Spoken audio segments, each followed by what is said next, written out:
Hi, this is Nilgün Zahour from SM JUROR, and today we're going to be looking at the juror misconduct issues in the case of Tharpe versus Warden, which is out of the U.S. Court of Appeals for the 11th Circuit. This decision involves Tharpe's motion to reconsider the U.S. Court of Appeals decision denying him a certificate of appealability due to his alleged juror racial bias claim, given the fact that the 2017 U.S. Supreme Court case of Pena-Rodriguez versus Colorado established an exception to the no impeachment rule, such that parties could obtain juror testimony, affidavits, or evidence concerning juror racial bias during deliberations. Now, over 25 years ago, Tharpe was convicted of murder.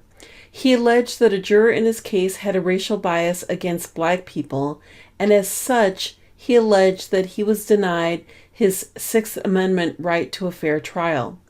The juror submitted his affidavit characterizing black people as good black folk and those starting with the N-word, and stated that Tharpe did not fall into the good category. Additionally, based on his reading of the Bible, the juror stated that he wondered whether black people even had souls.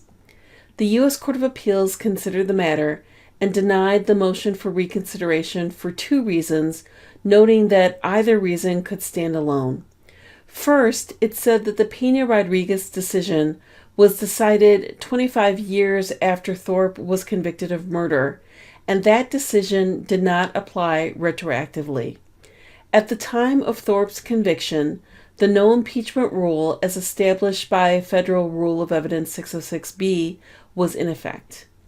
It said that during any inquiry into the validity of a verdict, a juror may not testify about any statement made or incident that occurred during the jury's deliberations, the effect of anything on that juror's or another juror's vote, or any juror's mental processes concerning the verdict. The rule also said that the court may not receive a juror's affidavit or evidence of a juror's statement on these matters.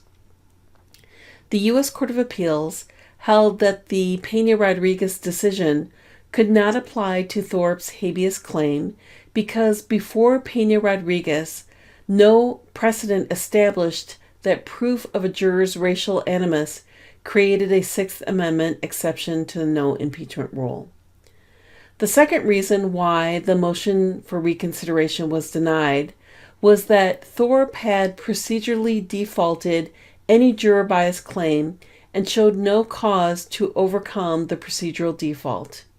The Georgia courts unanimously held that the juror bias claim was procedurally defaulted, and federal courts cannot review a procedurally defaulted claim unless good cause is shown to excuse the procedural default.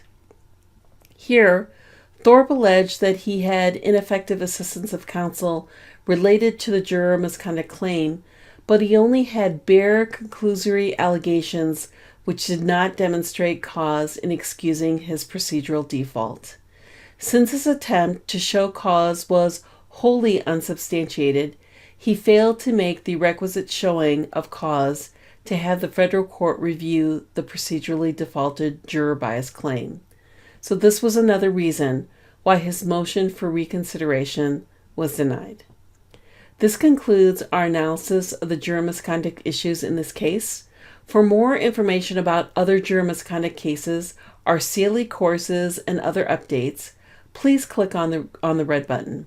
And remember, don't let juror misconduct taint your next verdict.